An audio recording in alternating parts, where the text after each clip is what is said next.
어제까지 사무엘하를 마치고 이번 11월부터는 다니엘서를 나누게 되었습니다. 이 다니엘서는 신약의 요한계시록과 더불어 종말의 때, 마지막 때를 기록하고 있는 그 가르침을 기록하고 있는 책입니다.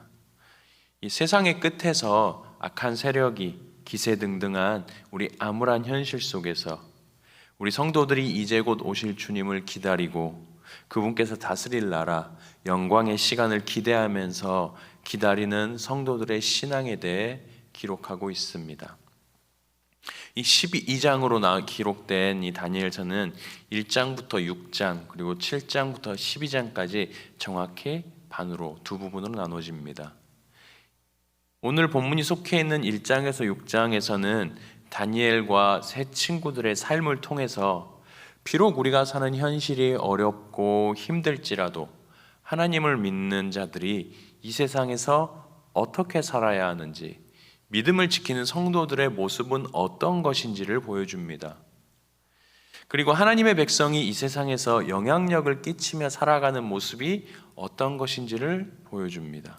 그리고 후반부인 이 7장부터 12장에서는 다니엘에게 보여주신 마지막 때에 대한 환상을 통해서 하나님은 현재의 고난에도 불구하고 우리가 알 수 없지만 모든 상황들을 주관하고 계시며 자기의 백성들의 어려움을 알고 계시고 하나님께서 오셔서 자기의 왕국을 세우시는 그날에 우리들의 고난이 끝날 것을 얘기해 주십니다. 세상의 것들과 악한 것들은 패배하지만 하나님의 말씀대로 살기 위해서 몸부림쳤던 애썼던 성도들에게는 보상과 은혜가 있을 것을 얘기해 줍니다. 이제 오늘 본문으로 들어가겠습니다. 하나님의 나라 이 남유다가 이스라엘이 이 바벨론과의 전쟁에서 패배합니다. 북이스라엘에 이어서 남유다도 멸망하게 되죠. 이 당시 사람들은 이 전쟁을 사람과 사람 그리고 나라와 나라와의 전쟁으로만 생각하지 않았습니다. 전쟁은 신과 신의 대결, 신들과 신들의 힘의 싸움이라고 생각했습니다. 그러니까 두 나라의 신 중에 더 힘이 센 신이 이긴다라는 것이 당시 사람들의 전쟁에 대한 인식이었습니다. 이런 상황에서 이 남유다가 하나님의 나라 이 이스라엘이 바벨론 이방인들과의 전쟁에서 패배했다는 것은 여호와 하나님이 바벨론의 신 무로닥이라고 하는 신에게 패배한 것으로 인식되는 대단히 큰 충격이었습니다. 하나님 믿으면 다 이기고 하나님 믿으면 다 만사형통이라고 생각했던 사람들에게 감당하기 어려울 만큼의 큰 충격이었죠. 그런데 그것을 오늘 본문 1장 2절에서 주께서 그의 손에 넘기셨다라는 말을 통해서 지금 이스라엘이 겪는 고통이 하나님께서 바벨론의 이 손을 사용해서 주시는 것, 하나님이 패배한 것 때문이 아니라 하나님께서 바벨론을 사용하셔서 타락한 이스라엘을 심판한 것임을 우리에게 알려주십니다. 우리 많이 들으셨던 신명기를 보면 하나님께서 당신의 백성들에게 말씀하시고 언약을 맺으시죠. 말씀을 무시하고 하나님을 떠나서 마음대로 살게 되면 말씀보다 세상의 논리, 세상에서 즐겁게 사는 방법, 세상에서 성공하는 방법을 먼저 두게 되면 세상에서 포로가 되어버린다는, 자기가 갈망하던 세상에 끌려가 버린다는 그런 경고를 우리에게 주셨습니다. 이 하나님의 약속에도 불구하고 이스라엘이 남유다가 자기의 멋대로 살다 보니 결국 바벨론의 포로로 끌려가게 됩니다. 그런데 이스라엘 사람들은 지금 이 상황을 인식하지 못합니다. 지금을 사는 많은 그리스도인들도 이와 비슷합니다. 하나님의 말씀을 뒤로 던져놓고 사는 경우가 많아요. 하나님 믿지 않는 사람들과 똑같이 세상의 힘, 세상의 논리, 돈과 문화의 힘, 인맥과 스펙이 신이 되어서 살아갑니다. 그렇게 해놓고 그렇게 살면서 생각은 또 이렇게 합니다. 와, 세상의 힘이 무섭구나라고 생각해요.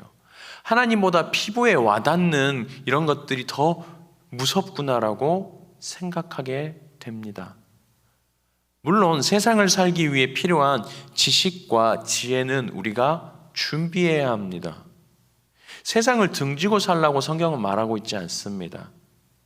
세상 안에서 빛과 소금이 되어서 세상 가운데 영향력을 끼치면서 살라고 합니다. 세상을 떠나서 산속에서 돌을 닦으며 살라고 하는 것은 우리 기독교의 가르침이 아니죠. 그러나 그 안에서 우리가 본질적으로는 모든 것이 하나님의 말씀보다 앞서서는 안 됩니다. 이 하나님의 백성들이 말씀대로 살지 않으면 세상 가운데 아무런 영향력을 미치지 못합니다. 그리스도인이 세상과 다른 게 없으면 세상에 지게 되어 있지요. 똑똑하고 잘난 세상 사람들, 세상의 지혜로 충만한 사람들 만나면 픽픽 쓰러지게 되어 있어요. 그리고는 이렇게 말합니다. 아이고, 믿어도 별거 없네 라고 해야 돼요. 이쯤 되면 이렇게 생각하는 사람들이 종종 나오기 시작합니다. 그냥 하나님에서 바벨론 신으로 갈아타지 뭐. 어차피 지금은 여호와보단 무로닥이 내게 가까우니까. 여기는 바벨론이지 유다가 아니잖아. 여기는 세상이지 교회가 아니잖아. 여기는 세상 사람들이 사는 현실이지 아직 하나님의 나라가 오지 않았잖아. 이렇게 생각하는 사람들이 종종 생겨납니다. 실제로 이 신앙을 뒤로 던진 채 이 포로된 사람들 사이에서 바벨론 사람같이 사는 사람들이 많아집니다. 바벨론과 이 페르시아의 선진 문화에 동화되어서 나중에 스룹바벨을 통해서 페르시아에서 이 이스라엘 백성들이 귀환할 때에 그냥 그 자리에 머물러 살기로 결정한 사람들이 대단히 많아요. 젊은 세대들 가운데 그런 사람들이 대단히 많았습니다. 그래서 하나님이 오늘 이 다니엘서를 통해 다니엘과 새 친구들 같은 그런 믿음의 사람들이 나타나기를, 그런 사람들의 모습이 어떠한지를 우리에게 보여주기 원하십니다. 바벨론 왕의 이 느부갓네살이요, 이 유다 사람들 중에 똑똑하고 흠이 없는 젊은 사람들을 데려다가 끌고 가서 바벨론식 교육을 시킵니다. 우리 과거 일제강점기에 일본 사람들이 우리에게 우리말로 공부하지 못하게 하고 일본의 언어를 공부하게 하고 또 우리 이름 말고 일본의 이름으로 사용하게 했습니다. 지금 다니엘과 새 친구도 먹는 것, 입는 것, 심지어 이름까지도 바벨론식으로 이 바벨론 왕이 바꿔버립니다. 다니엘의 뜻은요, 이름의 뜻은 하나님은 나의 심판자시다라는 뜻입니다. 그런데 그 이름을 여신이여 왕을 보호하소서라는 뜻의 벨드사살로 바꿔버리죠. 여호와는 은혜로우시다라고 하는 이 하나냐라는 뜻을 나는 달의 신을 경외한다라는 뜻의 사드락으로, 누가 하나님과 같으랴라고 하는 미사엘을 나는 하찮은 자입니다라는 뜻의 메삭으로, 그리고 여호와는 나를 돕는 분이시다라는 이 좋은 뜻의 아사랴를 빛나는 느보신, 바벨론의 신입니다. 느보신의 종이라는 아벳느고로 바꿔버리죠.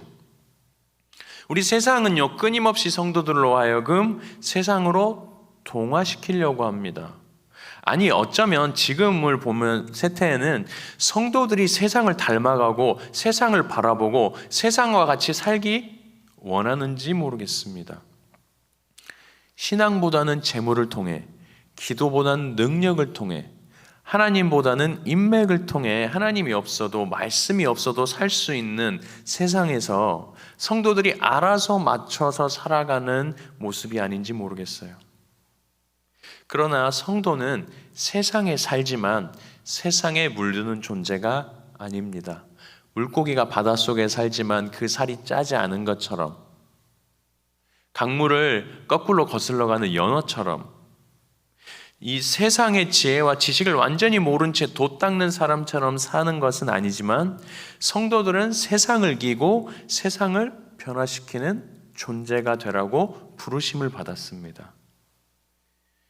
조금 더 구체적으로는 세상의 학문을 충분히 배우고 사회에서 하나님이 내게 주신, 내게 예비하신 이 삶의 자리에서 그리스도인답게, 예수 믿는 사람답게 사는 것이 세상을 살아야 하는 그리스도인의 모습이지요. 실제로 다니엘과 새 친구는 이 학문과 문화에 능통했습니다. 그런 사람이 되기 위해서 바벨론에서 열심히 공부했고 다른 사람들보다 더 노력해서 뛰어난 사람들, 다른 사람 위에 서는 사람이 됐습니다. 하나님은 그런 노력을 했던 바벨론을 준비했던 이 다니엘을 바벨론의 총리로 세우시지요. 있는 자리에서 존경받는 사람이 되는 거예요. 일전에 어떤 지체가 어떤 이 SNS에 늘 올린 글을 봤던 것이 생각이 나요. 학교에서 수업에서 조별로 과제를 줍니다. 대학에서. 이 발표에서 조장을 맡았나 봅니다. 한 학기 열심히 노력하고 힘들지만 이 조장을 하면서 곁에 지체들을 도와주고 웃는 얼굴로 어떤 굳은 일을 해주고 했나 봐요. 학기가 끝나고 조원이 그 지체에게 이렇게 얘기했다고 합니다. 나는 무교이지만, 나는 예수님을 믿지 않지만 조장님을 통해 예수님을 바라볼 수 있었습니다 라는 그런 메시지를 남겼던 게 기억해요. 개인적으로 참 기쁘고 뿌듯했습니다. 이게 그리스도인의 모습이구나, 이게 현실을 사는 우리 젊은이들의 모습이구나라는 이 생각이 들었어요. 이게 세상을 사는 지혜가 아닐까요? 하나님을 찾는 그리스도의 모습이 이런 게 아닐까 싶습니다. 우리끼리 모여서 우리 안에서 그냥 주님을 찾으면서 세상에 나가서 똑같이 사는 게 아니라 우리끼리 주님을 찾고 여기에서 성령의 충만함을 받고 세상 가운데서 존경받고 세상 사람들과도 화목하면서 세상 사람들과도 좋은 관계를 맺는 그런 모습을 하나님이 원하시는 것이지요. 다니엘은 왜 하나님이 나를 바벨론에 보내셨는지, 이 자리에 세우셨는지를 고민하면서 살았습니다. 하나님, 나를 포로로 이렇게 어려운 곳에 처박으셨군요. 나는 이제 어떻게 해요? 라고 고민했던 게 아니고, 하나님, 이 자리에서 내가 어떻게 살기 원하십니까? 하나님, 이 자리에서 나는 어떤 사람이 되기 원하십니까? 하나님, 나는 이 믿지 않는 가정에서 나는 어떤 모습으로 살기 원합니까? 하나님, 나는 믿지 않는 이 직장 속에서, 믿지 않는 사람들이 가득한 이 모임 속에서 어떤 모습으로, 어떤 형태로 그리스도의 향기를 드러내기 원하십니까? 라고 고민하는 모습이 오늘 다니엘과 같은 모습입니다. 그러면서도 다니엘은 말씀을 떠나서, 여호와를 떠나 살지 않았어요. 하루 3번 성전을 향해, 하나님을 향해 예배했습니다. 세상 속에 살지만 정체성을 버리지 않았습니다. 그의 세 친구도 믿음의 정절을 지키기 위해 하나님 앞에서만 무릎 꿇었지요. 우리는 지금 내가 싸워야 하는 게 뭔지, 무엇으로부터 나를 지켜야 하는지, 내가 지금 사람들과 싸워야 하는지, 아니면 이 안에서 그리스도의 향기를 드러내는 사람으로 살아야 하는지, 무엇을 해야 하는지 알아야 하는 시점에 살고 있습니다. 지금 많은 그리스도인들이 세상 가운데 욕을 먹고 있지요. 좀 도가 지나치다 싶을 정도의 어떤 칼날들이 이 교회를 향해 있는 것도 사실입니다. 그렇기에 세상과 함께 살지만 그리스도인으로 세상을 사는 아름다운 지혜가 필요합니다. 말씀을 정리합니다. 요한복음 17장 15절에 보면 예수님께서 하늘에 올리시기 전에, 십자가 지시기 전에 제자들을 위해 하나님께 기도했던 내용이 이렇게 기록되어 있습니다. 내가 비옵는 것은 그들을 세상에서 데려가시기 위함이 아니요 오직 악에 빠지지 않기를 보전하시기를 위함이니이다. 내가 세상에 속하지 아니함 같이 그들도 세상에 속하지 아니하였사옵나이다 라면서, 그들은 여전히 세상에 살지만 그들의 정체성을 보존한 채 세상을 사는 힘을 달라고 주님께서 이 제자들을 위해 기도합니다. 바울도 로마서 12장에 우리 잘 아시는 너희는 이 세대를 본받지 말고 마음을 새롭게 함으로, 오직 마음을 새롭게 함으로 변화를 받아 하나님의 선하시고 기뻐하시고 온전하신 뜻, 선하시고 기뻐하시고 온전하신 뜻입니다. 선하시고, 하나님이 우리에게 주셨던 그 사랑처럼 선하시고, 이웃사람에게 그리스도인의 향기를 전하시는 기뻐하시고, 우리가 모두 연합되어 이 땅 가운데 이곳을 하나님의 성소로 만드는 온전하신 뜻이 무엇인지 분별하도록 하라고 권면하십니다. 우리에게 나는 누구인지, 내 주인은 누구인지, 내 인생의 주권자는 누구인지를 아는 지혜가 필요하죠. 그리고 그리스도의 정체성을 지키면서 세상을 사는 이 유려한 지혜가 우리 가운데 필요합니다. 우리 11월 이제 2022년 한 해를 거의 마무리 지어가는 이 시점에 1일 월삭 새벽, 오직 하나님의 말씀으로 거룩해지고 하나님의 말씀으로 승부를 보며 그리스도인의 정체성으로 세상을 살아내는, 또 그래서 하나님의 자존심과 기쁨이 되는 우리 귀한 미담의 지체들이 되시길 주님의 이름으로 간절히 축복합니다.